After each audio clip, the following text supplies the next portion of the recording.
అండి. అస్సలాముఅలైకుం. నమస్తే. Welcome to Shahnaz vlogs. ఈరోజు కాకరకాయ ఉల్లికారాన్ని తయారు చేద్దాము. చాలామంది ఏంటంటే ఈ కాకరకాయలు చేదుగా ఉంటాయని తినడం అంతగా ఇష్టపడరు. కాకపోతే ఈ విధంగా మనము టేస్టీగా వండి ఇచ్చామనుకోండి, తినని వారు కూడా ఇష్టంగా తింటారు. మరి ఈ కాకరకాయ ఉల్లికారాన్ని ఎలా ప్రిపేర్ చేసుకోవాలో చూసేద్దామా? ముందుగా ఇక్కడ నేను హాఫ్ కేజీ కాకరకాయలని నీట్‌గా ముందుగానే కట్ చేసే ముందే వాష్ చేసి పెట్టుకున్నానండి. లేతగా ఉండే కాకరకాయలని తీసుకోవాలి. తర్వాత హాఫ్ కేజీ కాకరకాయలకి 3 మీడియం సైజు ఉల్లిపాయలు తీసుకున్నాను. ఇప్పుడు ఈ కాకరకాయలని 1 ఇంచ్ మందాన కట్ చేసుకోవాలి. మరీ పెద్దగా కాకుండా 1 ఇంచ్ ఈ సైజులో ఉండేటట్టు కట్ చేసుకోవాలి. ఇప్పుడు ఈ కాకరకాయల్లో ఉండే గింజల్ని ఈ విధంగా తీసేయాలి. ఎందుకంటే మనము ఉల్లి కారం చేసుకుంటాం గదా! ఇందులో ఫిల్ చేసుకోవాలి. అందుకని ఈ కాకరకాయలో ఉండే గింజల్ని తీసేయాలి. ఈ విధంగా అన్నీ తీసి పెట్టుకోవాలి. ఈ విధంగా విత్తనాలు మొత్తం తీసి పక్కన పెట్టుకోవాలి. ఇప్పుడు స్టవ్ వెలిగించుకొని ఒక కడాయిలో 1 టేబుల్ స్పూన్ ఆయిల్ వేసుకొని, 1 టీ స్పూన్ జీలకర్ర, 3 మీడియం సైజు ఉల్లిపాయలు సన్నగా తరిగి వేసుకొని, 1 నిమిషం పాటు వేయించుకున్న తర్వాత ఇందులో పావు టీ స్పూన్ పసుపు, ఈ ఉల్లిపాయలకు సరిపడా సాల్ట్‌ని వేసుకొని, ఈ ఉల్లిపాయల్ని మీడియం ఫ్లేమ్‌లో మగ్గించుకోవాలి. ఉల్లిపాయలు సగం మగ్గిన తర్వాత ఇందులోకి 10 వెల్లుల్లి రెబ్బలు, అలానే చిన్న ఉసిరికాయంత చింతపండుని వేసుకోవాలి. మరీ ఎక్కువగా వేసుకోవద్దండి. చిన్న ఉసిరికాయంత చింతపండు వేసుకుంటే సరిపోతుంది. ఇప్పుడు ఈ ఉల్లిపాయల్ని మెత్తగా అయ్యే వరకు మగ్గించుకున్న తర్వాత వీటిని ఒక ప్లేట్‌లోకి తీసుకుందాము.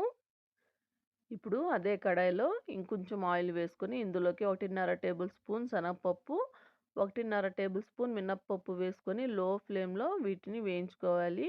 హై ఫ్లేమ్ అస్సలు పెట్టకూడదండి. ఇవి కొద్దిగా వేగిన తర్వాత ఇందులోకి 1.5 టేబుల్ స్పూన్ ధనియాలు వేసుకొని వీటిని కూడా దోరగా వేయించుకోవాలి. చూడండి ఈ విధంగా మంచి కలర్ వచ్చాయి గదా! ఇప్పుడు వీటిని ప్లేట్‌లో తీసుకొని వీటిని పూర్తిగా చల్లార్చుకోవాలి. ఇప్పుడు అదే కడాయిలో ఇంకొంచెం ఆయిల్ వేసుకొని మనము విత్తనాలు తీసుకున్న కాకరకాయల పీసెస్‌ని ఇందులో వేసుకోవాలి. వేసుకొని ఈ కాకరకాయలకి సరిపడే సాల్ట్‌ని వేసుకొని బాగా కలుపుకొని మూత పెట్టేసి మధ్య మధ్యలో కలుపుకుంటూ మూత పెట్టి ఈ కాకరకాయలు బాగా ఎర్రగా వేగే వరకు వేయించుకోవాలి. కాకరకాయలు వేగేలోపు మనము వేయించి పెట్టుకున్న ఉల్లిపాయలు పూర్తిగా చల్లారిపోయాయి. వీటిని ఒక మిక్సీ జార్‌లోకి తీసుకొని, ఇందులో మన స్పైసీనెస్‌ని బట్టి ఇక్కడ మిరప్పొడి వేసుకుంటున్నాను. 1.5 టీ స్పూన్ అయితే తీసుకున్నాను నేను మిరప్పొడి.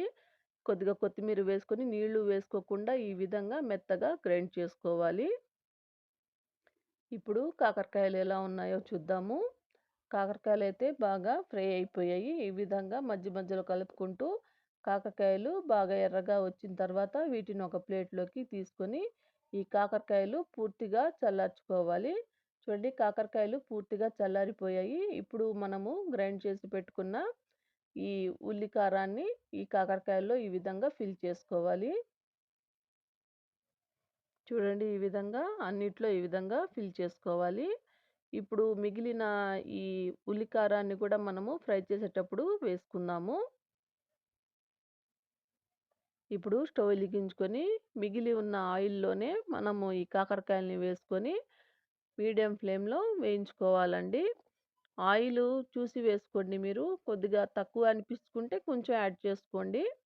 ఈ విధంగా మధ్య మధ్యలో కలుపుకుంటూ అడుగంటకుండా ఈ విధంగా కలుపుకుంటూ ఫ్రై చేసుకోవాలి. మందంగా ఉండే కడాయి అయితే బావుంటుందండి ఫ్రై చేసుకోవడానికి. అడుగంటకుండా ఉంటుంది. లేకపోతే నాన్ స్టిక్ కడాయి అయినా తీసుకోండి.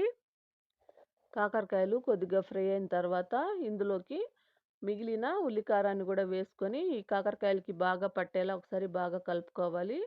మధ్య మధ్యలో అడుగంటకుండా ఈ కాకరకాయలు బాగా ఫ్రై అయ్యే వరకు లో ఫ్లేమ్‌లో వేయించుకోవాలి. చూడండి ఈ విధంగా కాకరకాయలు కొద్దిగా డ్రై అయ్యే వరకు వేయించుకుంటే మన కాకరకాయ ఉల్లికారం రెడీ అయిపోయింది. ఇప్పుడు సర్వింగ్ బౌల్‌లోకి సర్వ్ చేసుకుందాం. చూసారు గదండీ! కాకరకాయ ఉల్లికారాన్ని ఎలా ప్రిపేర్ చేసుకోవాలో, మరి మీరు గూడా తప్పకుండా ట్రై చేస్తారని కోరుకుంటున్నాను. ట్రై చేసి మీకెలా అనిపించిందో కామెంట్ సెక్షన్‌లో తెలపండి. ఈ వీడియో గనక మీకు నచ్చినట్లయితే లైక్ చేయండి, షేర్ చేయండి. మరిన్ని టేస్టీ రెసిపీస్ కోసం నా ఛానల్‌ని సబ్స్క్రైబ్ చేసుకొని, అలానే పక్కనే ఉన్న బెల్ ఐకాన్‌ని క్లిక్ చేయండి. Thank you.